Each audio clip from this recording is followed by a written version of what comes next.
ഇന്നതാണ്, എനിക്ക് അവിടെ സ്ലോ ചെയ്യണം അത് ഇന്നതിലാണ്, എനിക്ക് അവിടെ തിരിക്കണം അത് ഇന്നതിലാണ്, എനിക്ക് അവിടെ സ്പീഡ് കൂടണം അത് ഇന്നതിലാണ്, ഇന്നടത്ത് എനിക്ക് ഇന്നത് ചെയ്യണം, നിർത്തേണ്ട ആവശ്യമാണ്. അപ്പൊ ഇന്നതൊക്കെയാണ് നമ്മൾ ചവിട്ടേണ്ടത്. അത് നമുക്കൊരു ബോധ്യം വരും, നല്ല രീതിയിൽ ഒരു വഴക്കം. കാരണം നമ്മൾ കൃത്യമായിട്ട് നമ്മുടെ കാലുകൾ കൃത്യമായിട്ട് വെക്കാൻ അറിയാത്തത് കൊണ്ടാണ് എന്ത് നിങ്ങൾക്ക് എത്താതെ തോന്നുന്നത്. അപ്പൊ നമ്മൾ എന്ത് ചെയ്യണം, ക്ലച്ചിൽ നിന്ന് മെല്ലെ കാലെടുക്കുന്നത് കണ്ടില്ലേ. അപ്പൊ ഈ ആക്സിലറേറ്റർ സ്പീഡ് കൂടിക്കൊണ്ട് പോകുന്ന സമയത്ത് ഒരു വണ്ടിയോ അല്ലെങ്കിൽ ആളോ നമ്മുടെ മുന്നിൽ പെട്ട് കഴിഞ്ഞാൽ നമുക്കറിയാം ആക്സിലറേറ്റർ അവിടെ നമ്മൾ ചവിട്ടി കഴിഞ്ഞാൽ വണ്ടി നിൽക്കത്തില്ല, അല്ലെ സ്ലോ ആകത്തില്ല. എവിടെ വരണം, അതുപോലെ തന്നെ നമുക്ക് ഇങ്ങോട്ട് വരണം. അപ്പൊ നമുക്ക് തന്നെ മനസ്സിലാക്കാം, നമ്മൾ ആക്സിലറേറ്ററിലോ ബ്രേക്കിലോ ഗിയറോ ക്ലച്ചിലോ ചവിട്ടി കഴിഞ്ഞാൽ ഇങ്ങോട്ട് തിരിഞ്ഞു വരത്തില്ല. എന്തിനെ വേണം, സ്റ്റിയറിംഗ് തന്നെ വേണം. നമസ്കാരം, പുതിയൊരു വീഡിയോയിലേക്ക് സ്വാഗതം.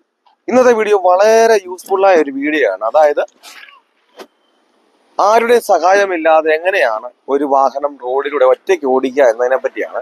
നിങ്ങൾക്ക് തീർച്ചയായിട്ടും ഈ ഒരു വീഡിയോ യൂസ്ഫുൾ ആകും. അതുകൊണ്ട് പഠിച്ചുകൊണ്ടിരിക്കുന്നവരും പഠിച്ചു കഴിഞ്ഞ് ലൈസൻസ് കിട്ടിയിട്ടും സ്വന്തം വണ്ടിയുടെ ഡ്രൈവിംഗ് സീറ്റിൽ പോലും കയറാത്തവർക്ക് ഒരു വണ്ടി കയറി എന്തൊക്കെ ചെയ്തിട്ടുണ്ട്, വണ്ടി എടുക്കാമെന്നും ഈ ഒരു വീഡിയോ നിങ്ങൾ സ്കിപ്പ് ചെയ്യാതെ കണ്ടാൽ നിങ്ങൾ തീർച്ചയായിട്ടും ഒരു വാഹനം ഒറ്റയ്ക്ക് ഓടിച്ചിരിക്കും. അതുകൊണ്ട് നിങ്ങൾ വീഡിയോ സ്കിപ്പ് ചെയ്യാതെ തന്നെ കാണുക. നമ്മുടെ ചാനൽ ആദ്യമായിട്ടാണ് കാണുന്നത്, യൂട്യൂബ് വഴിയാണെങ്കിൽ ഒന്ന് സബ്സ്ക്രൈബ് ചെയ്ത് സപ്പോർട്ട് ചെയ്യുക. അതുപോലെ തന്നെ നമ്മൾ പുതിയതായിട്ട് ഫേസ്ബുക്കും ഇൻസ്റ്റാഗ്രാമും തുടങ്ങിയിട്ടുണ്ട്. നിങ്ങൾ അതുവഴിയാണ് കാണുന്നതെങ്കിൽ ഒന്ന് ഫോളോ ചെയ്ത് സപ്പോർട്ട് ചെയ്യുക. വീഡിയോ കണ്ട് ഇഷ്ടപ്പെട്ടാൽ വീഡിയോക്ക് ലൈക്ക് തരാൻ മറക്കരുത്. നിങ്ങൾക്ക് ഉപകാരപ്പെട്ടു, മറ്റുള്ളവർക്കും ഉപകാരപ്പെടും. അറിയാവുന്നവരുണ്ട്, ഒരുപാട് പേര് ലൈസൻസ് കയ്യിലുണ്ട്, പക്ഷെ സ്വന്തം വണ്ടിയുടെ ഡ്രൈവിംഗ് സീറ്റിൽ പോലും കയറത്തില്ല. അപ്പൊ അങ്ങനെയുള്ളവർക്കൊക്കെ ഈ ഒരു വീഡിയോ യൂസ്ഫുൾ ആവുന്നുണ്ടെങ്കിൽ ഷെയർ കൊടുക്കുക. കാരണം ഈ ഒരു കാര്യങ്ങളൊക്കെ നിങ്ങൾ ശ്രദ്ധിച്ചാൽ കൃത്യമായിട്ട് നിങ്ങൾ വാഹനം ഓടിച്ചിരിക്കുക. അതുകൊണ്ട് നിങ്ങൾ ഈ വീഡിയോ ലെങ്തി ആണെന്നും പറഞ്ഞ് നിങ്ങൾ സ്കിപ്പ് ചെയ്തോണ്ട് പോകരുത്. മുഴുവനും കണ്ടാൽ മാത്രമേ കൃത്യമായിട്ട് എന്തെല്ലാമാണ് എല്ലാ കാര്യങ്ങളും ആ മുഴുവനും കണ്ടാൽ മാത്രമേ നിങ്ങൾക്ക് കൃത്യമായിട്ട് മനസ്സിലാക്കി ഒറ്റയ്ക്ക് ഒരു വാഹനം ഓടിക്കാൻ കഴിയുള്ളൂ. അപ്പൊ ആദ്യം എന്തെല്ലാമാണ് ചെയ്യേണ്ടത് ഞാനത് വാഹനത്തിനുള്ളിൽ കയറി തന്നെ ഓരോന്നോരോന്നായിട്ട് കാണിച്ച് നിങ്ങൾക്ക് തരാം. അപ്പൊ വീഡിയോ സ്കിപ്പ് ചെയ്യാനേ കാണാം. അതായത് നമുക്കെല്ലാം ഒരു വാഹനമാണ് ഓടിക്കേണ്ടത്. പക്ഷെ ഒരു വാഹനം ഓടിക്കാൻ നമുക്കെല്ലാം ഒരു എടുക്കാൻ പഠിക്കണം.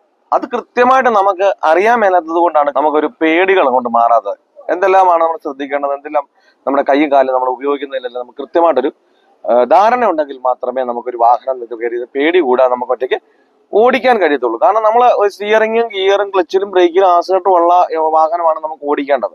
അപ്പൊ അതിൽ കൃത്യമായിട്ടൊരു ധാരണ ഇല്ലാത്തത് കൊണ്ടാണ് നമുക്ക് എന്ത് പേടികൾ ഉണ്ടാകാനുള്ള കാരണം. നമുക്ക് സ്റ്റിയറിംഗിൽ ഒരു ബാലൻസ് ഉണ്ടായിരിക്കണം, അത്യാവശ്യം ഒരു ബാലൻസ് അങ്ങനെ ഉണ്ടായിരിക്കണം. കാരണം പിന്നെ നമ്മൾ ഓടിച്ചാണ് നമുക്ക് പൂർണ്ണമായിട്ട് നമുക്ക് ആ സ്റ്റിയറിംഗിന്റെ ബാലൻസ് കിട്ടുക. അതുപോലെ തന്നെ നമ്മുടെ ഗിയറുകളിലും അതുപോലെ തന്നെ ക്ലച്ചുകളിലും ബ്രേക്കിലും ആക്സിലറിലും ഒക്കെ നമുക്ക് കൃത്യമായിട്ട് നമ്മൾ കാലുകൾ കൃത്യമായിട്ട് എത്തത്തക്ക പോലെ, അതുപോലെ തന്നെ നമ്മൾ നോക്കാതെ തന്നെ ഇതിലൊക്കെ നമ്മൾ എന്ത് ചെയ്യണം, ഒരു നല്ല രീതിയിൽ ഒരു വഴക്കം നമുക്ക് കൃത്യമായിട്ടും കിട്ടിയിരിക്കണം. നമ്മൾ ആദ്യമേ അതിന് വേണ്ടിയിട്ട് നമ്മൾ വണ്ടി ഓടിക്കുന്ന മുമ്പ് നമ്മൾ വണ്ടിയെ കയറുന്നത് കൃത്യമായിട്ട് ശ്രദ്ധിക്കേണ്ട ഒരു കാര്യം, നമ്മൾ വണ്ടിയെ കയറുന്ന എടുക്കാൻ പഠിക്കണം. ആദ്യം കൃത്യമായിട്ട് നമുക്ക് ആ എടുക്കുന്ന ഒരു ക്രമം ഉണ്ടെങ്കിൽ മാത്രമേ നമുക്ക് എന്ത് ചെയ്തുള്ളൂ. പലയിടത്തും നമുക്കൊരു വണ്ടി എടുക്കട്ടെ. ചിലപ്പം വീടിന്റെ കാർ പോർച്ചിൽ നിന്നായിരിക്കും, ചിലപ്പോൾ വീടിന്റെ മുറ്റത്ത് നിന്നായിരിക്കും, ചിലപ്പോൾ ഇടുങ്ങിയ സ്ഥലത്തു നിന്നായിരിക്കും, ചിലപ്പോൾ ട്രാഫിക് ബ്ലോക്കിൽ നിന്നായിരിക്കും, ചിലപ്പോൾ നല്ല ടൗണിന്റെ ഇടയ്ക്കുന്നതായിരിക്കും, ചിലപ്പോൾ പള്ളിയിൽ നിന്നായിരിക്കും, ചിലപ്പോൾ അമ്പലത്തിന്റെ ഫ്രണ്ടിൽ നിന്നായിരിക്കും. അപ്പൊ പലയിടത്തുനിന്ന് എടുക്കുമ്പോൾ നമ്മൾ ആ വണ്ടിയെ കയറുന്ന ഓരോന്ന് നമ്മൾ ചെയ്താലും എന്ത് ചെയ്തുള്ള വണ്ടി അവിടെ നിന്ന് മൂവ് ആകത്തുള്ളൂ. അപ്പൊ എന്തെല്ലാമാണ് നമ്മൾ കൃത്യമായിട്ട് ചെയ്യേണ്ടതിന് അതിനെപ്പോഴൊക്കെ ഡീറ്റെയിൽ ആയ വീഡിയോകളായിട്ട് ഞാൻ ചെയ്തിട്ടുണ്ട്. നിങ്ങൾ ആ വീഡിയോസ് കൃത്യമായിട്ട് കണ്ട് കാര്യം ഞാൻ ആ പേടികളൊക്കെ മാറി കോൺഫിഡൻസോട് കൂടി നമുക്കൊരു സീറ്റൊക്കെ കയറി ഇരിക്കാൻ തന്നെ നമുക്ക് ആ പേടിയെല്ലാം മാറി അധികം നമുക്ക് ഓരോന്ന് ചെയ്ത് വണ്ടി ഓടിക്കാൻ കഴിയും. നമ്മൾ അതിനോട്ട് ആദ്യം നമ്മൾ കയറി ഒരു വണ്ടിയെ കയറിയാൽ നമ്മൾ ചെയ്യേണ്ട കാര്യം നമ്മുടെ സീറ്റ് ഭാഗങ്ങൾ ക്ലിയർ ചെയ്യാന്നുള്ളതാണ്. അപ്പം പലരും എന്ത് ചെയ്യും, കയറി ഇരിക്കുമ്പോഴേ സീറ്റ് ബെൽറ്റ് ഒക്കെ അങ്ങ് ഇടും. നമുക്ക് സീറ്റ് ബെൽറ്റിന്റെ ആവശ്യമില്ലെന്നല്ല ഞാൻ പറയുന്നത്, നമുക്ക് സീറ്റ് ബെൽറ്റിന്റെ ആവശ്യമുണ്ട്, അത് വണ്ടി ഓടിക്കുമ്പോൾ മതി. അപ്പൊ നമുക്ക് ആദ്യമേ നമ്മുടെ വണ്ടിയിൽ ഓരോന്ന് ചെയ്യാതെ കൈകാര്യം ചെയ്ത് വണ്ടി മൂവ് ആകാത്ത ഒരു വണ്ടിയെ നമുക്ക് ഓടിക്കാൻ കഴിയത്തില്ല. അപ്പൊ മൂവ് ആകണമെന്നുണ്ടെങ്കിൽ ഇത്രയും കാര്യങ്ങൾ നമ്മൾ ചെയ്തേ പറ്റുള്ളൂ. അപ്പൊ നമ്മളിപ്പോ ആദ്യമേ കയറി സീറ്റ് ബെൽറ്റ് ഇട്ട് കഴിഞ്ഞാൽ നമുക്ക് ഇത്രയും കാര്യങ്ങളൊന്നും ചെയ്യാൻ പറ്റില്ല. കാരണം ഇവിടെ ഇരുന്ന് കഴിഞ്ഞാൽ നമുക്ക് സീറ്റ് ക്ലിയർ ചെയ്യാം, സീറ്റ് ബെൽറ്റ് കഴിഞ്ഞാൽ സീറ്റ് ക്ലിയർ ചെയ്യാൻ പറ്റില്ല. അതുപോലെ നമുക്ക് മിററുകളൊക്കെ ക്ലിയർ ചെയ്യാൻ പറ്റത്തില്ല. അപ്പൊ അതുകൊണ്ട് നമ്മുടെ വണ്ടിയെ ചെയ്യേണ്ട കാര്യങ്ങളൊക്കെ ചെയ്തതിനു ശേഷം വണ്ടി മൂവ് ആകുമ്പോൾ നമുക്ക് എന്ത് ചെയ്താൽ മതി, സീറ്റ് ബെൽറ്റ് ഇട്ടാൽ മതി. അപ്പൊ നിങ്ങൾക്ക് അറിയാമെന്ന് വിചാരിക്കുന്നു, താഴെ നമുക്ക് കമ്പിയൊക്കെ ഉണ്ടല്ലോ, ആ കമ്പിയിലൊക്കെ പിടിച്ച് കൃത്യമായിട്ട് സീറ്റൊക്കെ ക്ലിയർ ചെയ്യുക. അപ്പൊ നമ്മുടെ ചാരും കൃത്യമായിട്ടാക്കുക. അതിനുശേഷം നമ്മൾ ബ്രേക്കിൽ നിങ്ങളൊരു കാരണവശാലും ആ സമയത്ത് ഒന്ന് കാല് മാറ്റരുത്. ഞാനിപ്പോ ഒരു പ്രാവശ്യം ബ്രേക്കിൽ കാല് വെക്കുന്നുണ്ടെന്ന് പറഞ്ഞു, പിന്നെ നമ്മൾ ബ്രേക്കിൽ നിന്ന് കാല് എപ്പോഴാണ് മാറ്റുന്നത് അല്ലെങ്കിൽ എപ്പോഴാണ് മാറ്റേണ്ടതെന്നൊക്കെ ഞാനത് പറയുന്നതിന് വരെ നിങ്ങളുടെ കാലുകൾ എവിടെ ഇരിക്കണം, ബ്രേക്കിൽ തന്നെ വെച്ചോണ്ടിരിക്കണം. ക്ലച്ച് ഇതാണ്. അപ്പൊ ക്ലച്ച് നമ്മൾ ന്യൂട്രൽ ആക്കിയിട്ട് നീളം വണ്ടി സ്റ്റാർട്ട് ചെയ്യണം. സ്റ്റാർട്ട് ചെയ്തതിനു ശേഷം നമ്മുടെ രണ്ട് സൈഡിലും മിററുകൾ കൃത്യമാക്കി വെക്കണം. ഈ മിറർ എങ്ങനെയാണ് കൃത്യമാക്കി വെക്കേണ്ടത് ഞാൻ പല വീഡിയോയിലായിട്ട് പറയുന്നിട്ടുണ്ട്. നിങ്ങൾ ആ മിററുകൾ കൃത്യമാക്കി വെക്കണം. അതിനുശേഷം നമ്മൾ ക്ലച്ച് ചവിട്ടി ഫസ്റ്റ് ഗിയർ കൊടുക്കണം. ക്ലച്ച് ഒരു ഫസ്റ്റ് ഗിയർ കൊടുത്തതിന് ശേഷം നമ്മൾ ഹാൻഡ് ബ്രേക്കും റിലീസ് ചെയ്യണം. ഈ ഹാൻഡ് ബ്രേക്കും റിലീസ് ചെയ്തതിന് ശേഷം മാത്രമേ എന്ത് ചെയ്യൂ, നിങ്ങൾ പുറത്തേക്ക് നോക്കി നല്ല വണ്ടി എടുക്കാൻ കഴിയത്തുള്ളൂ. കാരണം നമുക്ക് ഇത്രയും കാര്യങ്ങൾ ചെയ്യണം. കാരണം വെറുതെ കിടക്കുന്ന ഒരു വണ്ടിയുടെ ഡ്രൈവിംഗ് സീറ്റ് കയറി വണ്ടി മൂവ് ആകത്തില്ല. കാരണം ഞാൻ ഇതിൽ ഓരോന്നോരോന്നിട്ട് ഞാനത് പറഞ്ഞു തരുമ്പോൾ നിങ്ങൾക്ക് അത് മനസ്സിലാവും. അതായത് നമുക്കൊരു വണ്ടിയെ കയറിയത് നമുക്ക് സീറ്റ് ക്ലിയർ ചെയ്യാൻ നമുക്കൊരു വണ്ടി എടുക്കാൻ പറ്റുമോ? ഇല്ല. അതേപോലെ തന്നെ നമ്മുടെ വണ്ടി സ്റ്റാർട്ട് ചെയ്യാൻ നമുക്ക് വണ്ടി എടുക്കാൻ പറ്റുമോ? ഇല്ല. പിന്നെ അതുപോലെ തന്നെ നമ്മുടെ മിററുകൾ ക്ലിയർ ചെയ്യാൻ നമുക്ക് വണ്ടി എടുക്കാൻ പറ്റുമോ? ഇല്ല. പിന്നെ അതുപോലെ തന്നെ നമുക്ക് കൃത്യമായിട്ട് ഫസ്റ്റ് ഗിയർ കൊടുക്കാതെ വണ്ടി എടുക്കാൻ പറ്റുമോ? ഇല്ല. പിന്നെ അതുപോലെ തന്നെ നമ്മുടെ ഹാൻഡ് ബ്രേക്ക് കൂടെ മാറ്റാതെ നമുക്ക് വണ്ടി എടുക്കാൻ പറ്റുമോ? ഇല്ല. ഇപ്പൊ എല്ലാവരും ഇത് ചെയ്യുന്നുണ്ട്. കൈ കൊണ്ടും കാലും കൊണ്ട് ചെയ്യേണ്ട കാര്യങ്ങളൊന്നും കൃത്യമായിട്ട് കാണിക്കാത്തത് കൊണ്ട് നമുക്ക് ആ വണ്ടിയുടെ ഡ്രൈവിംഗ് സീറ്റ് കാണുമ്പോൾ തന്നെ, ഈ വീഡിയോ കാണുന്ന 90% ആൾക്കാർക്കും ഈ ഡ്രൈവിംഗ് സീറ്റ് കാണുമ്പോൾ തന്നെ പേടികൾ, അതുപോലെ തന്നെ വണ്ടിയുടെ സ്റ്റാർട്ടിങ്ങിന്റെ സൗണ്ട് കേൾക്കുമ്പോഴേ പേടികൾ ഉണ്ടാകാനുള്ള കാരണം അതുപോലെ നമ്മുടെ വീട്ടിലൊരു ഒരു വാഷിംഗ് മെഷീൻ വെച്ച് കഴിഞ്ഞാൽ നമുക്ക് അത് ഓണാക്കാൻ കൃത്യമായിട്ട് അറിയത്തില്ല. നമുക്കൊരു സ്വിച്ചത്തോടെ തന്നെ പേടിയായിരിക്കും. എന്നാൽ ഇന്നത് തൊട്ടാലേ സ്വിച്ച് ഓൺ ആകത്തുള്ളൂ, അല്ലെ ഇന്നത് തൊട്ടാലേ അത് വർക്ക് ആകത്തുള്ളൂ നമ്മൾ മനസ്സിലാക്കി കഴിഞ്ഞാൽ നമുക്ക് പിന്നെ വാഷിംഗ് മെഷീന് ഇന്നടത്ത് തൊട്ടാലേ പ്രശ്നം ഉണ്ടാകത്തുള്ളൂ, അല്ലെങ്കിൽ ഇന്നടത്ത് തൊട്ടാൽ പ്രശ്നമില്ല, നമുക്ക് തന്നെ ബോധ്യത്തിൽ പേടി മാറത്തുള്ളൂ. അപ്പൊ അതിന് കൃത്യമായിട്ട് എന്തൊക്കെയാണ് ചെയ്യേണ്ടതെന്ന് അറിയാത്തത് കൊണ്ടാണ് നമുക്ക് ആ പേടികൾ ഉണ്ടാകുന്നത്. അപ്പൊ ഇത്രയും കാര്യങ്ങൾ ചെയ്താൽ നമ്മൾ വണ്ടി എടുക്കാം. പിന്നെ നമ്മൾ വണ്ടി ഓടിക്കാൻ തുടങ്ങുമ്പോൾ നമ്മൾ എത്ര സാധനങ്ങൾ കണ്ടാൽ നമ്മൾ ഡ്രൈവ് ചെയ്യുന്ന സ്റ്റിയറിങ്, അതുപോലെ തന്നെ ഗിയർ, ബ്രേക്ക്, ആക്സിലറേറ്റർ, ക്ലച്ച്, ഇപ്പൊ ഇത്രയും സാധനങ്ങൾ തന്നെയാണ് നമ്മൾ സ്പേസ് കുറഞ്ഞ സ്ഥലത്തുനിന്ന് വലിയ സ്ഥലത്തൂടെ നമ്മളെല്ലാം ഈ 5 സാധനം കൊണ്ടാണ് നമ്മൾ കൈകാര്യം ചെയ്യുന്നത്. ഒരു വണ്ടി തിരിക്കണമെന്നുണ്ടെങ്കിൽ സ്പേസ് കുറഞ്ഞ സ്ഥലത്തും സ്റ്റിയറിംഗ് തന്നെ വേണം, സ്പേസ് കൂടിയ സ്ഥലത്തും സ്റ്റിയറിംഗ് തന്നെ വേണം. അതുപോലെ തന്നെ ബ്രേക്കിൽ മാറി ക്ലച്ചിലാണ് നമ്മൾ മൂവ് ചെയ്യിക്കുന്നതല്ല. സ്പീഡ് കൂട്ടാൻ വേണ്ടി നമ്മൾ ആക്സിലറേറ്റർ ആണ് ഉപയോഗിക്കുന്നത്. അപ്പൊ സ്പേസ് കുറഞ്ഞ സ്ഥലത്ത് നമ്മൾ പതിയെ എടുക്കണം, അല്ലാതെ ക്ലച്ചത്ത് എടുത്തിട്ട് വണ്ടി മൂവ് ആകാത്ത വണ്ടി ക്ലച്ചിൽ നിന്നാണ് മൂവ് ആക്കേണ്ടത്. അപ്പൊ ഇതിൽ എന്തിലൊക്കെയാണ് കൃത്യമായിട്ട് ഓരോന്നും അടങ്ങിയിരിക്കുന്നതും കൃത്യമായിട്ട് നമ്മൾ ഇതെങ്ങനെയാണ് കൃത്യമായിട്ട് നമുക്കൊരു ഈ ഇത്ര സംഭവങ്ങളില് ഒരു ഒറ്റയ്ക്ക് ഒരു വണ്ടി സ്വയമേ ഓടിച്ചുകൊണ്ട് പോകാൻ വേണ്ടിയിട്ട് എങ്ങനെയൊക്കെയാണ് കൈകാര്യം ചെയ്യേണ്ടത് വെച്ചാൽ, നമ്മുടെ സ്റ്റിയറിംഗിന്റെ ബാലൻസ് നമുക്ക് ആദ്യമേ കിട്ടണമെന്നുണ്ടെങ്കിൽ നിങ്ങൾ എന്ത് ചെയ്യണം? നിങ്ങൾ ഇതുപോലുള്ള നല്ല പ്ലെയിനായ സ്ഥലങ്ങളിൽ ചെല്ലുക. ഇതുപോലെ നല്ല പ്ലെയിനായ സ്ഥലങ്ങളിൽ ചെന്ന്, അതായത് നല്ല ഗ്രൗണ്ടുകളിലോ സ്പേസ് ഉള്ള സ്ഥലത്തോ ചെന്നിട്ട് എന്ത് ചെയ്യുക? നിങ്ങൾ ആദ്യം ഇങ്ങനെ തിരിച്ചു നോക്കുക. 2 കൈ നിങ്ങളുടെ സ്റ്റിയറിംഗിനകത്ത് കിടന്ന് ഓടുന്നുണ്ടോ നോക്കുക. അതിനുശേഷം നിങ്ങൾ എന്ത് ചെയ്യണം? ഒരു കൈ കൊണ്ട് സ്റ്റിയറിംഗ് ഒന്ന് വിട്ടിട്ട് സ്റ്റാർട്ടിങ്ങിലായിരിക്കണം. കാരണം നമ്മൾ ഇപ്പോഴത്തെ എല്ലാം പവർ സ്റ്റിയറിംഗ് വേണ്ടിയാണ്. സ്റ്റാർട്ടിങ്ങിലാണെങ്കിൽ എന്ത് ചെയ്യത്തുള്ളൂ? സ്റ്റിയറിംഗ് തിരിയത്തുള്ളൂ. ഈ ഒരു രീതിയിൽ ഇങ്ങനെ നമ്മുടെ ഈ കൈവെള്ളയുടെ ഈ ഒരു ഭാഗം ഉണ്ടല്ലോ, ഈ ഒരു ഭാഗം നമ്മുടെ സ്റ്റിയറിംഗ് നമ്മൾ പ്രസ് ചെയ്തുകൊണ്ട് നിങ്ങളുടെ കൈയുടെ വിരലുകളെ മലന്നു പോകരുത്. ഈ ഒരു രീതിയിൽ ഇങ്ങനെ നിങ്ങളൊന്ന് പ്രാക്ടീസ് ചെയ്യുക. ഇപ്പം എനിക്ക് വശമുള്ളത് കൊണ്ട് ഇത് സ്റ്റിയറിംഗ് കിടന്നിറങ്ങുന്നില്ല. അതേ സമയത്ത് നിങ്ങൾ ആദ്യമേ എന്നൊക്കെ ചെയ്യുന്ന സമയത്ത് ഇങ്ങനെ പിടിക്കുമ്പോഴെന്ത് ചെയ്യും? ഇതേ സ്റ്റിയറിംഗ് കിടന്നിറങ്ങുകയും അങ്ങോട്ടും ഇങ്ങോട്ടും വരുന്ന കൈക്ക് വേദന ഉണ്ട്. അപ്പൊ നിങ്ങൾ നോക്കും, എനിക്കത് കിട്ടുന്നില്ല, അത് വേണ്ടെന്ന് നോക്കും. അപ്പൊ നമുക്കത് ബാലൻസ് എന്ത് ചെയ്തുള്ളൂ. അപ്പൊ നമ്മളെല്ലാം കണ്ടിട്ടുണ്ട്, നമ്മൾ വാഹനം ഓടിക്കുന്നവരാണ് ഇങ്ങനെ തിരിക്കുന്നത്. അപ്പൊ എന്തുകൊണ്ടാണ് അങ്ങനെ തിരിക്കാൻ കാരണം? അവര് ചെയ്താണ്. അപ്പൊ നമുക്ക് ഇതുപോലെ ചെയ്താലേ എന്ത് ചെയ്തുള്ളൂ, നമുക്ക് പെട്ടെന്ന് സ്റ്റിയറിംഗിന്റെ ബാലൻസ് കിട്ടുള്ളൂ. അപ്പൊ 3-4 പ്രാവശ്യം ഇതിങ്ങനെ ചെയ്തുകൊണ്ട് നമുക്ക് അത്ര എന്ത് ചെയ്യുന്നില്ല, ഇത് പെട്ടെന്ന് നമുക്ക് ഇതേ തന്നെ കറക്റ്റായിട്ട് സ്റ്റിയറിംഗിൽ കറക്റ്റായിട്ട് നിരങ്ങാതെ തന്നെ കിട്ടണമെന്നില്ല. ചെയ്ത് വരുമ്പോഴേ കിട്ടത്തുള്ളൂ. അപ്പൊ നമുക്ക് ആദ്യമേ നിങ്ങൾ കിട്ടുമ്പോൾ ഇങ്ങനെ നിരങ്ങും, കഴിയുമ്പോൾ എന്ത് ചെയ്യും? കൈ അടയ്ക്കും. നിങ്ങൾ ചെയ്യണം ആ സമയത്ത് കൈ മാറ്റി മറ്റേ കൈ കൊണ്ട് ചെയ്യുക.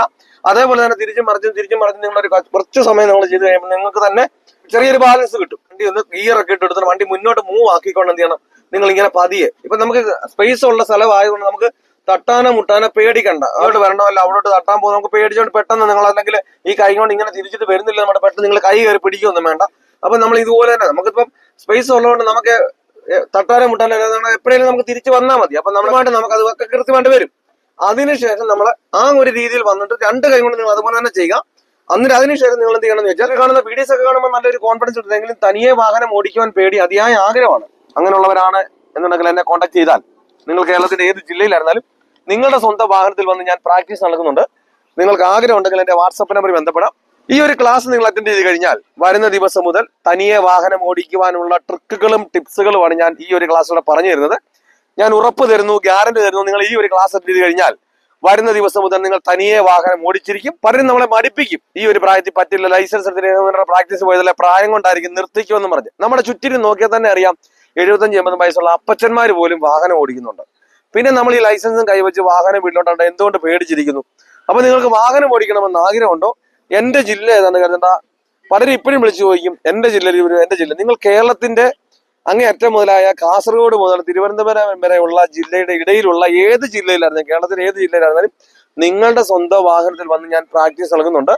നിങ്ങൾക്ക് ആഗ്രഹം ഉണ്ടെങ്കിൽ എന്നെ കോൺടാക്ട് ചെയ്യുക. പിന്നെ നമ്മൾ ഗിയർ നമ്മൾ ഇടുന്ന സമയത്ത് ഒരു കാരണവശാലും നിങ്ങൾ ഗിയറിലേക്ക് നിങ്ങൾ പ്രാക്ടീസ് ചെയ്യുമ്പോൾ നോക്കിക്കൊണ്ട് ചെയ്യരുത്. കാരണം നമ്മൾ എന്താണോ വണ്ടി ഓടിക്കുമ്പോൾ ചെയ്യുന്നത് അത് വേണം നമ്മൾ എന്ത് ചെയ്യാൻ, പ്രാക്ടീസ് ചെയ്യാൻ വേണ്ടിയിട്ട്. അപ്പൊ നമ്മൾ ഗിയർ ഇടുമ്പോൾ ആരും ഗിയറിലേക്ക് നോക്കിയല്ല ഗിയർ ഇടുന്നത്. അപ്പൊ നമ്മൾ വണ്ടി ഇവിടെ നിർത്തിയിട്ടിരിക്കുക, അല്ലെങ്കിൽ നമുക്ക് പ്രാക്ടീസ് ചെയ്യുന്ന സമയത്ത് നമ്മൾ വണ്ടി ഓടിക്കുന്നില്ല. അപ്പൊ നമ്മൾ നിർത്തിക്കൊണ്ട് തന്നെ എന്ത് ചെയ്യുക, നിങ്ങൾ നേരെ നോക്കണം. നമ്മൾ എന്താണ് ഞാൻ ഡ്രൈവിംഗ് ചെയ്യുന്നത്, ഞാൻ ഗിയർ ഇടുമ്പോൾ ഞാൻ ഗിയർ നോക്കുന്നില്ല. പിന്നെ ഞാൻ വണ്ടി ഓടിച്ചോണ്ടിരിക്കുന്ന സമയത്ത് ഗിയർ നോക്കാതെ വേണം ഇടാൻ. അപ്പൊ ഞാൻ അങ്ങനെ പ്രാക്ടീസ് ചെയ്യത്തുള്ളൂ എന്നുള്ളൊരു എന്താണ് നമുക്കൊരു ധാരണ ഉണ്ടായിരിക്കണം. അപ്പൊ നേരെ നോക്കിയാൽ ക്ലച്ച് ചവിട്ടുക, ഫസ്റ്റ് ഗിയർ എവിടെ നമ്മൾ ബോധ്യപ്പെടും. നിങ്ങൾ ആദ്യം ആ ഗിയറിന്റെ മുകളിലേക്ക് നോക്കുക, എവിടെയാണ് ഫസ്റ്റ്, എവിടെയാണ് സെക്കൻഡ്, എവിടെയാണ് തേർഡ് കിടക്കുന്നത് എന്ന് നിങ്ങൾക്ക് തന്നെ ബോധ്യപ്പെടുത്തുക. അപ്പൊ ഫസ്റ്റ് ഗിയർ എവിടെ കിടക്കുന്നു, സെക്കൻഡ് ഗിയർ എവിടെ കിടക്കുന്നു, തേർഡ് ഗിയർ, നിങ്ങൾ അത് മനസ്സിലാക്കിയതിനു ശേഷം നിങ്ങൾ ക്ലച്ച് കൊടുക്കണം. നേരെ തന്നെ നോക്കിക്കൊണ്ട് നമുക്കിപ്പോ ആദ്യമൊക്കെ തെറ്റ്, നമ്മുടെ കണ്ണൊക്കെ പതുക്കെ ഇങ്ങോട്ടൊക്കെ വരാനൊക്കെ നോക്കും. അഥവാ ഒന്ന് വീണില്ലെങ്കിൽ, ഒരു പ്രാവശ്യം കൊണ്ട് വീണില്ലെങ്കിൽ നിങ്ങൾ നോക്കുക. പക്ഷെ നിങ്ങൾ നോക്കാതെ തന്നെ എന്ത് ചെയ്യണം, നിങ്ങൾ ഗിയർ, അപ്പം നിങ്ങൾ ഗിയർ ഇടുന്ന സമയത്ത് ക്ലച്ച് നല്ലപോലെ ചവിട്ടിയിട്ട് വേണം എന്ത് ചെയ്യാൻ ഗിയർ ഇടാൻ വേണ്ടി. പലരും ഈ ഗിയറിലേക്ക് പിടിക്കുന്ന സമയത്ത് ഈ ക്ലച്ചിൽ നിന്നൊക്കെ അറിയാതെ ഈ കാല് പൊങ്ങി വരും. അന്നേരം എന്ത് ചെയ്യും, ഈ ഗിയറുകൾ വീഴാൻ മടിക്കും. അപ്പൊ നമ്മൾ ക്ലച്ച് ചവിട്ടാത്തതുകൊണ്ടാണ്. ക്ലച്ച് ഉണ്ടെങ്കിൽ മാത്രമേ ഗിയർ വീഴത്തുള്ളൂ. അപ്പൊ നല്ലൊരു ക്ലച്ച് ചവിട്ടുക, ഫസ്റ്റ് ഗിയർ വിടാൻ നോക്കുക, അതുപോലെ തന്നെ സൈഡ് തന്നെ നേരത്തെ തന്നെ സെക്കൻഡ് ഇടുക, അതുപോലെ തന്നെ തേർഡ് ഗിയർ ഇടുക, അതുപോലെ തന്നെ നിങ്ങൾ ഫോർത്ത് ഗിയർ ഇട്ടിട്ട് അത് മാത്രം ഇട്ടാൽ മതി. പിന്നെ ഫിഫ്ത്ത് ഗിയർ ഇടണമെന്നൊന്നുമില്ല. അതുപോലെ തേർഡ് ഗിയർ ആക്കുക, സെക്കൻഡ് ഗിയർ ആക്കുക. അപ്പൊ നമുക്ക് ഓടിച്ചുകൊണ്ടിരിക്കുന്ന സമയത്തും ഈ ഒരു ബാലൻസ് നമ്മുടെ കയ്യിൽ നിന്ന് തെറ്റാതെ തന്നെ നമുക്ക് കൃത്യമായിട്ട് ആ ഒരു ബാലൻസ് കിട്ടും. അതിനുശേഷം നിങ്ങൾ ക്ലച്ച് ചവിട്ടാനും എടുക്കാനും കൃത്യമായിട്ട് നിങ്ങൾ ബാലൻസ് ആക്കുക. എന്നിട്ട് അപ്പൊ നമ്മൾ കാലിന്റെ ഉപ്പൂറ്റി ഒരു കാരണവശാലും നിങ്ങൾ നിലത്ത് മുട്ടിക്കരുത്. നിലത്ത് മുട്ടാത്ത രീതിയിൽ വെച്ചിട്ട് ഈ ഒരു രീതിയിൽ വേണം എന്ത് ചെയ്യാൻ, നിങ്ങൾ ഇങ്ങനെ പ്രാക്ടീസ് ചെയ്യാൻ വേണ്ടി. പലരും എന്ത് ചെയ്യും, ഈ ക്ലച്ചിൽ ഇങ്ങനെ ചവിട്ടിയതിന് ശേഷം ഇങ്ങനെയൊക്കെ എടുക്കും. അതുകൊണ്ടാണ് തെറിച്ചു പോകുന്നത്, വണ്ടി ഓഫ് ആയി പോകുന്നത്. കറക്റ്റായിട്ട് ആ ക്ലച്ച് കൺട്രോൾ, നമ്മുടെ കാല് കറക്റ്റായിട്ട് കൺട്രോൾ നിൽക്കാതെ തെറിച്ചു പോരാനുള്ള കാരണം. അപ്പൊ നമുക്ക് എത്രത്തോളം നമ്മൾ ഈ ഉപയോഗിക്കുന്ന 5 സാധനങ്ങളിലാണ് ഡ്രൈവ് ചെയ്യുന്നത്. അപ്പൊ അതിൽ നമ്മൾ എത്രത്തോളം നമ്മുടെ കൈക്ക് ബാലൻസ് വരുന്നുണ്ടോ അത്രത്തോളം നമുക്ക് എന്ത് ചെയ്യാം, പേടി കൂടാതെ തന്നെ നമുക്ക് ഉപയോഗിക്കാം. കാരണം നമ്മൾ തന്നെ വണ്ടി ഓടിച്ചോണ്ടിരിക്കുമ്പോൾ എനിക്ക് ഇന്നതാണ് അവിടെ ചെയ്യേണ്ടത്, അപ്പൊ ഇന്നത് കിടക്കുന്നത് ക്ലച്ചിലാണ്, അല്ല എനിക്ക് ഇന്നതാണ് അവിടെ ചെയ്യേണ്ടത്, അപ്പൊ ഇന്നത് കിടക്കുന്നത് ഇന്നതിലാണ്. ഈ 5 എണ്ണത്തിൽ എന്തേലും കിടപ്പുള്ളൂ, എന്തെങ്കിലുമൊക്കെ സംഭവങ്ങൾ കിടക്കുന്നത് എല്ലാം ഈ 5 എണ്ണത്തിലാണ്. അപ്പൊ ഇന്നതാണ്, എനിക്ക് അവിടെ സ്ലോ ചെയ്യണം, അത് ഇന്നതിലാണ്. എനിക്ക് അവിടെ തിരിക്കണം, അത് ഇന്നതിലാണ്. എനിക്ക് അവിടെ സ്പീഡ് കൂടണം, അത് ഇന്നതിലാണ്. ഇന്നടത്ത് എനിക്ക് ഇന്നത് ചെയ്യണം, നിർത്തേണ്ട ആവശ്യമാണ്. അപ്പൊ ഇന്നതൊക്കെയാണ് നമ്മൾ ചവിട്ടേണ്ടത്. അത് നമുക്കൊരു ബോധ്യം വരും. അപ്പൊ നമ്മൾ ഇങ്ങനെ ക്ലച്ച് ഇങ്ങനെ ചവിട്ടുക, ഇങ്ങനെ പതിയെ എടുക്കുക, അതുപോലെ നല്ലൊരു ചവിട്ടുക, പതിയെ എടുക്കുക. ഈ ഒരു ബാലൻസ് കിട്ടുന്നിടത്തോളം കാരണം നമുക്ക് പേടികൾ മാറും. പെട്ടെന്ന് നമുക്കൊരു വണ്ടി കാണാം, ഒരു വണ്ടി നിർത്തുന്ന സമയത്ത് നമ്മൾ ക്ലച്ച് കൂടെ ഉപയോഗിക്കണം. കാരണം നമ്മൾ ഓടിക്കൊണ്ടിരിക്കുന്ന വണ്ടിയാണ് നിർത്തേണ്ടത്. ആ സമയത്ത് നമുക്ക് ഗിയറിലായതുകൊണ്ട് ഈ ക്ലച്ച് കൂടെ ചവിട്ടിയില്ലെങ്കിൽ ഓഫ് ആയി പോകും. അപ്പൊ നമ്മൾ ക്ലച്ച് ചവിട്ടി അതിനുശേഷം നമ്മൾ എന്ത് ചെയ്യുക, വണ്ടി നിർത്താൻ നേരം ബ്രേക്കോട് ചവിട്ടാം. കാരണം നമ്മളെല്ലാവരും ആദ്യം എന്ത് ചെയ്യും, നമുക്ക് നിർത്താൻ ബ്രേക്ക് ആണല്ലോ എന്ന് പറഞ്ഞാൽ ആദ്യം എന്ത് ചെയ്യും, നിങ്ങൾ ബ്രേക്കിലേക്ക് കാലില്ല. ആ സമയത്ത് നിങ്ങളുടെ ക്ലച്ച് കാലം ചെയ്യുന്നില്ല, അമരുന്നില്ല. അപ്പൊ ആ സമയത്ത് എന്ത് ചെയ്യും, ഗിയറിലായതുകൊണ്ട് വണ്ടി ഓഫ് ആയി പോകും. നിർത്തുന്ന സമയത്ത് ക്ലച്ചിലോട്ട് കാലുകൾ പെട്ടെന്ന് നമുക്ക് നിർത്താനും കഴിയത്തുള്ളൂ. അതുപോലെ തന്നെ നമ്മുടെ ബ്രേക്കും ആക്സിലറേറ്ററും നമ്മൾ ഉപയോഗിക്കേണ്ടത്. അതുപോലെ തന്നെ എന്ത് ചെയ്യണം, നിങ്ങൾ ഈ ഒരു രീതിയിൽ ഇങ്ങനെ നിങ്ങൾ എന്ത് ചെയ്യണം, നല്ല രീതിയിൽ ഒരു വഴക്കം. കാരണം നമ്മൾ കൃത്യമായിട്ട് നമ്മുടെ കാലുകൾ കൃത്യമായിട്ട് വെക്കാൻ അറിയാത്തത് കൊണ്ടാണ് എന്ത് നിങ്ങൾക്ക് എത്താതെ തോന്നുന്നത് വെക്കാൻ നമുക്ക് തോന്നുന്നത്. അപ്പൊ നമുക്ക് നല്ല രീതിയിൽ ബ്രേക്കും ആക്സിലറേറ്ററും കൃത്യമായിട്ട് എത്രത്തോളം നമുക്ക് ബാലൻസ്. കാരണം നമുക്ക് എപ്പോഴും നമുക്ക് ആവശ്യം വരുന്നത് ആക്സിലറേറ്ററിനെക്കാളും കൂടുതൽ ബ്രേക്കിന്റെയാണ്. കാരണം നമുക്ക് സ്ലോ ചെയ്യാനും നിർത്താനും ഉപയോഗിക്കേണ്ട സാധനമാണ് ബ്രേക്ക് എന്ന് പറയുന്ന സാധനം. ആക്സിലറേറ്റർ എന്ന് പറഞ്ഞാൽ നമുക്ക് സ്പീഡ് കൂട്ടാൻ വേണ്ടി മാത്രമേ ഉള്ളൂ. അപ്പൊ നമ്മൾ ഈ ഒരു രീതിയിൽ നമുക്ക് നല്ല രീതിയിൽ ആക്സിലറേറ്ററിലും ബ്രേക്കിലും നമ്മൾ ഉപയോഗിക്കുന്ന കാലേതാ, റൈറ്റ് കാലാണ്. അപ്പൊ നമ്മൾ റൈറ്റ് കാല് നമുക്ക് കൃത്യമായിട്ടും ഈ ഒരു രീതിയിൽ വെച്ചാൽ നമ്മൾ ചെയ്താൽ മാത്രമേ ചെയ്തോളൂ.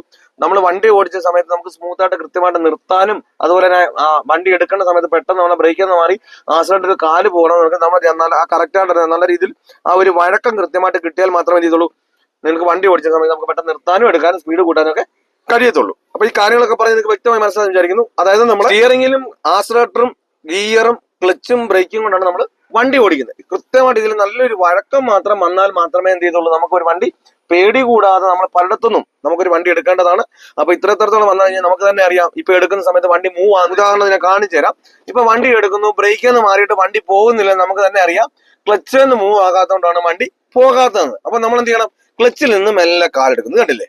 അപ്പൊ ക്ലച്ചിൽ നിന്ന് മെല്ലെ മൂവ് ആയിരുന്ന വണ്ടി അഥവാ നമുക്ക് സ്പീഡ് ഇല്ലെങ്കിൽ നമുക്ക് തന്നെ മനസ്സിലാക്കാം ഇനിയിപ്പോ നമുക്ക് സ്റ്റിയറിംഗ് തിരിച്ചാൽ സ്പീഡ് കൂടത്തില്ല. എവിടെ തന്നെ വേണം, ആക്സിലറേറ്റർ കൊടുത്താലേ നമുക്ക് സ്പീഡ് കൂടത്തുള്ളൂ. ഇപ്പൊ ഈ ആക്സിലറേറ്റർ സ്പീഡ് കൂടിക്കൊണ്ട് പോകുന്ന സമയത്ത് ഒരു വണ്ടിയോ അല്ലെങ്കിൽ ആളോ നമ്മുടെ മുൻപിൽ പെട്ട് കഴിഞ്ഞാൽ നമുക്കറിയാം ആക്സിലറേറ്റർ അവിടെ നമ്മൾ ചവിട്ടി കഴിഞ്ഞാൽ വണ്ടി നിൽക്കത്തില്ല, അല്ലെ സ്ലോ ആകത്തില്ല. എവിടെ വരണം, ബ്രേക്കിൽ വന്നാലേ സ്ലോ ആകത്തുള്ളൂ. അതുപോലെ തന്നെ നമുക്ക് ഇങ്ങോട്ട് വരണം. അപ്പൊ നമുക്ക് തന്നെ മനസ്സിലാക്കാം, നമ്മൾ ആക്സിലറേറ്ററിലോ ബ്രേക്കിലോ ഗിയറിലോ ക്ലച്ചിലോ ചവിട്ടി കഴിഞ്ഞാൽ ഇങ്ങോട്ട് തിരിഞ്ഞു വരത്തില്ല. എന്തിനാ വേണം, സ്റ്റിയറിംഗ് തന്നെ വേണം. അപ്പൊ നമ്മൾ നമുക്ക് തന്നെ മനസ്സിലാകും, സ്റ്റിയറിംഗ് തിരിച്ചാലേ വണ്ടി ഇതുപോലെ ഓടിഞ്ഞ് നമുക്ക് കൃത്യമായിട്ട് വരുവുള്ളൂ എന്ന് മനസ്സിലാകത്തുള്ളൂ. അപ്പൊ ഈ കാര്യങ്ങളൊക്കെ കാണിച്ചതും പറഞ്ഞു തന്നതും ഒക്കെ വ്യക്തമായി മനസ്സിലായി. എന്തെങ്കിലും സംശയമുള്ള കാര്യങ്ങൾ, അതായത് ഇന്നൊരു വീഡിയോ ചെയ്യുന്ന കമന്റ് ബോക്സ് വന്ന് ചോദിച്ചാൽ ഞാൻ ചെയ്യുന്നതായിരിക്കും. ഞാൻ തുടക്കക്കാർക്ക് വേണ്ടി മാത്രം ചെയ്യുന്ന വീഡിയോസ് ആണ്.